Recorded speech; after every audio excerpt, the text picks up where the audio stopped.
Question किए, उसका जवाब दिया।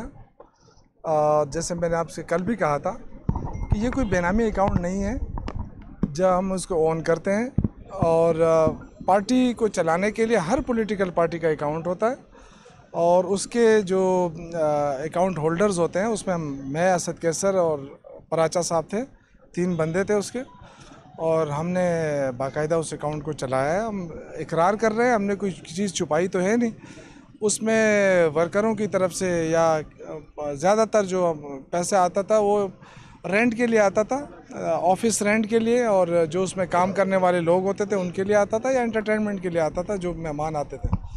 तो वो अकाउंट है और उसमें कोई इतनी वो बात है नहीं। लेकिन चूंकि ज़ाहिर है इलेक्शन कमीशन है, आपको पता है, उन्होंने ये भेजा है अकाउंट यहाँ पे कि जी इसको वेरीफाई करने, ये बेनामी है और ये गैर कानूनी है।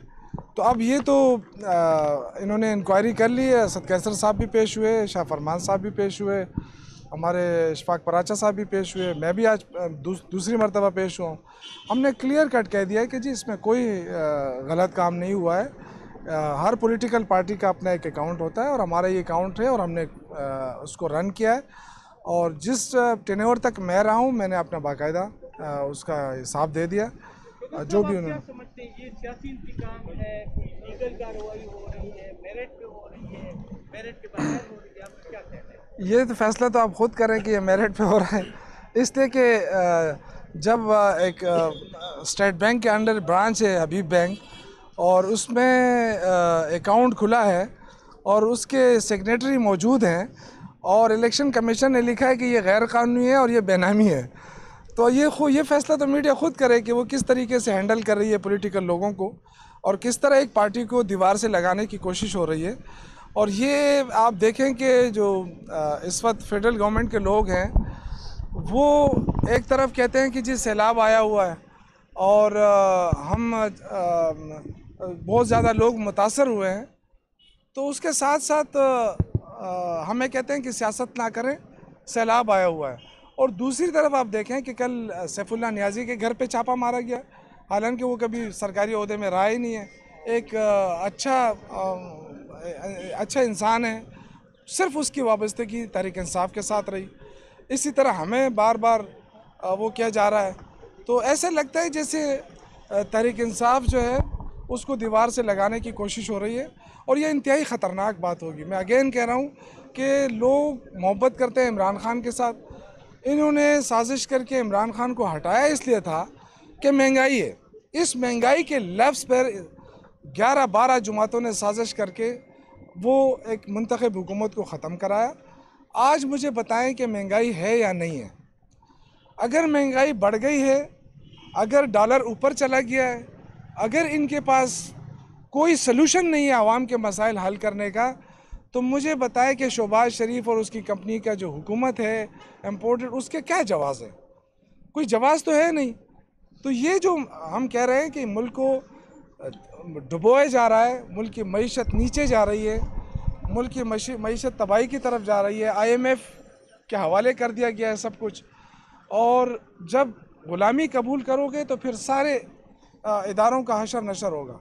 तो इसलिए मैं कहना चाहता हूँ कि ये जो हमारे इदारे हैं, खुदा के लिए इनको सियासत में ना घसीटे। शौकत साहब ये आपका ताल्लुक भी मलाकन डिवीजन से सर, सवाद में कल धमाका हो गया, वज़ीर आला के अपने गांव से सर 7 मल्टीनेशनल जो से 8 बंदों को अगवा करके ले गए, भत्ती की ग्वालियाँ, MPA को भत्ती की ग्वालियाँ। मौलाना सईद खुल के बोल रहे हैं सर लोग आए हुए हैं, तालिबान वापस आ गए हैं और आपकी हुकूमत क्या मौक़िफ़ है? अच्छा, और ये भी ऐड कर लो कि साथ में सूबाई हुकूमत उनके साथ मुज़ाकरात भी कर रही है।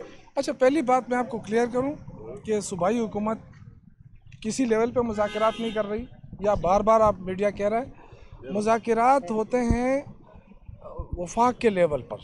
वफाकी हुकूमत और अफ़गान हुकूमत ये मिल के TTP के साथ उनके मुज़ाकरात हो रहे हैं। वो किस स्टेज पे हमें उसका नहीं पता, लेकिन मुज़ाकरात उनके थ्रू पे हो रहे हैं और उसमें सूबाई हुकूमत का कोई अमल दखल इसलिए भी नहीं है कि अफ़गान हुकूमत उसको वो कर रही है। ज़ाहिर है अफ़गान हुकूमत सूबे के साथ नहीं करती है, वफाक के साथ उनकी डील होती है और उनसे बातचीत होती है, वो ताउन कर रहे हैं। और जैसे कि 15-20 साल या 25 साल ये सूबा दहशत गर्दी का शिकार रहा है, और आप सारे गवाह हैं कि इस सूबे में दहशतगर्दी रही है और हर हफ्ते धमाके होते थे, अगवा बराए तवान होते थे। तो कोशिश तो की गई कि हमारे दौर में जब से 2013 के बाद आप देखें ये चीज़ें ख़त्म हुई, अमन व अमान शुरू हुआ, जो लोग इन्वेस्टमेंट लेके भागे थे वो वापस आने लगे। लेकिन जाहिर है जब अफ़गान हुकूमत में तब्दीली आई और वो कुछ लोगों को फोर्स कर रहे हैं कि जाएं पाकिस्तान, वापस जाएं, तो उसका डेफिनेटली उसका आएगा, हमें इसका फेस करना पड़ेगा। मुश्किलात हैं, मैं ये नहीं कहूँगा, लेकिन इसमें मैं अगेन कहूँगा कि हमारी जो सिक्योरिटी फोर्सेस हैं, जिसमें फ़ौज है, पुलिस है और लोग हैं, इंटेलिजेंस इदारे हैं, उनका बड़ा इंपॉर्टेंट रोल है और वो कर रहे हैं, अपना काम कर रहे हैं। इंशाअल्लाह ताला जैसे पहले दहशतगर्दी को शिकस्त दी थी, फिर भी इसको देंगे, इससे घबराने की ज़रूरत नहीं। हुकूमत पूरी तरह अलर्ट है, इंशाअल्लाह ताला हम इनका मुकाबला करेंगे। शौकत साहब, आप जो कह रहे हैं ये 2 अकाउंट जो हैं बेनामी नहीं है, बाकायदा आप सिग्नेटरी है, लेकिन इलेक्शन कमीशन ने जो फैसला दिया था उसमें क्या है कि इन्होंने गोशवारों में ना ये अकाउंट शो किया ना, इलेक्शन कमीशन में PTI ने इसको डिसऑन किया। वैसे देखें, मैं ये कह रहा हूँ कि हमें तो इसका नहीं पता है, हमें जो बताया गया है ना कि ये बेनामी अकाउंट है जो हम पेश हुए हैं और इसको लेजिटिमेट कहा गया है, तो उस पर हम पेश हुए। हमने कहा कि ये बिल्कुल बेनामी नहीं है। बेनामी वो होता है जिस तरह जरदारी ने अकाउंट खोले थे और वो किसी चौकीदार के नाम पे, किसी रेडीबान के नाम पे, तो इस तरह तो कोई बात नहीं है। मैं जनरल सेक्रेटरी था, असद कैसर सदर था और दोनों के नाम पे अकाउंट है, तो बेनामी कहाँ से हो गया? और हर चीज़ का हिसाब देने के लिए भी तैयार है और हमने दिया भी है। असद कैसर साहब भी पेश हुए हैं, उन्होंने भी इंफॉर्मेशन दी है। मुझसे 2 दिन से इन्होंने मांगा, जो भी मांगा मैंने दिया है उसको।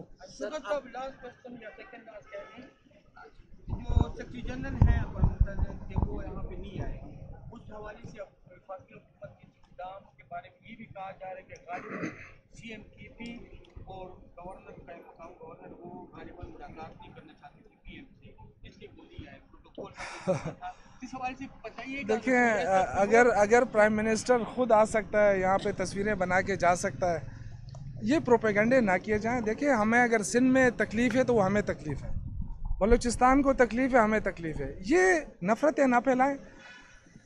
सेक्रेटरी जनरल वो तो तब आता है जब प्राइम मिनिस्टर उसको लाने की कोशिश करता, वो बिल्कुल आ जाता। उन्होंने तो मेरे ख्याल से KP की तारीफ़ भी की है, जो मैनेजमेंट की है, जो स्टार्ट में जो रिलीफ एक्टिविटीज़ खैबर पख्तूनख्वा में, उसकी तो उन्होंने तारीफ़ भी की है। लेकिन हमें उससे कोई गरज नहीं है। देखें, हमें अपने अवाम के साथ खड़े हैं। हमारे चीफ मिनिस्टर महमूद खान जो है वो तमाम अजला में जा चुके हैं, सबको पता है। और अभी भी जो रिलीफ एक्टिविटीज़ थी वो अच्छे तरीके से हुई है और इंशाअल्लाह ताला रिहेबिलिटेशन का जो मरहला भी आ रहा है उसके लिए प्लानिंग हो चुकी है, उसमें भी हम कर रहे हैं इंशाअल्लाह ताला। तो अगर वफाक हमारे साथ ताउन नहीं करना चाहती तो नमकपाशी ना करे, खुदा के लिए। यहाँ भी लोग रहना है, ये भी मुतासरीन है। शौकत साहब, दोबारा कब FIA ने आपको बुलाया है कि नहीं? बस आपके पार्टी में से किसी को बुलाने के हवाले से? फॉरवर्ड ब्लॉक के हवाले से देखें, पहली बात तो ये कि FIA एक इदारा है, उनको जहाँ उनको एक जिम्मेदारी हवाले हुई है, वो जब भी बुलाएंगे हम हाजिर होंगे।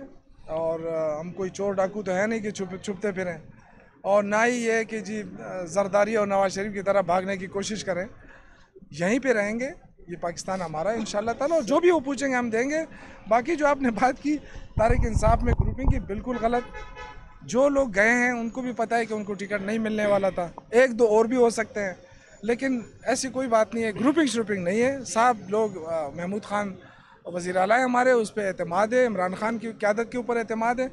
तो खैबर पख्तूनख्वा में सबसे मजबूत है तारीख इंसाफ। सर ये सैलाब, ये आखिरी सवाल आखिरी नहीं है, चलो आखिरी नहीं है। अच्छा, एक सवाल ये है कि एक तरफ कि सर असद कैसर साहब कह रहे हैं कि FIA के पास ये इख्तियार ही नहीं है कि हमें बुलाएं, और आप आते रहते हैं। उन्होंने केस भी दायर किया हाई कोर्ट में, तो क्या इस पे आपकी पार्टी में कोई मुशावरत नहीं है? नहीं, मुशावरत हुई है। असद कैसर साहब पेश हुए हैं, उन्होंने केस किया, उन्होंने आके यहाँ भी कहा है कि जी मैं पेश हो रहा हूँ इसलिए कि मैं इदारों का एहतराम करता हूँ, लेकिन मेरे वकील कह रहे हैं कि इसकी जुरिस्डिक्शन नहीं है। तो वो तो एक कानूनी नुक्ता है, उन्होंने उठाया, वो हाई कोर्ट जो भी फैसला करेगी। लेकिन हमने पेश होना है। असद कैसर साहब भी पेश होंगे, मैं भी पेश होऊंगा, जब भी वो बुलाएंगे हम पेश होंगे। सर ये सैलाब के दिनों में जो सैलाब आया था सवात में ना, तो वो दरिया के अंदर जो होटल बने थे तो उसमें वफाकी हुकूमत ने भी कहा था कि कार्रवाई होगी और आर्मी चीफ ने भी कहा था, तो वो सूबाई हुकूमत उस कार्रवाई में क्या हिस्सा लेगी नहीं लेगी? देखिए, आपने फॉरवर्ड ब्लॉक के हवाले से बात की थी, तो कमरान बंगश को कहा जा रहा है कि वो हंगू से टिकट लें, इस दफ़ा उनको यहाँ से टिकट, इसमें कोई सदाकत है? नहीं, जिसने भी कहा गलत कहा है, क्योंकि टिकट देने का इख्तियार जो है वो एक पार्लिमानी बोर्ड होता है जो अभी नहीं बना है। और दूसरी बात आपने कहा कि इंक्रोचमेंट के हवाले से, तो जो 2010 में जो होटलें बनी थी बहरैन कालाम में, तो उन सब को ज़्यादातर तो अल्लाह ताला ने वो अपना फ़ैसला कर दिया उस पे हवाले से।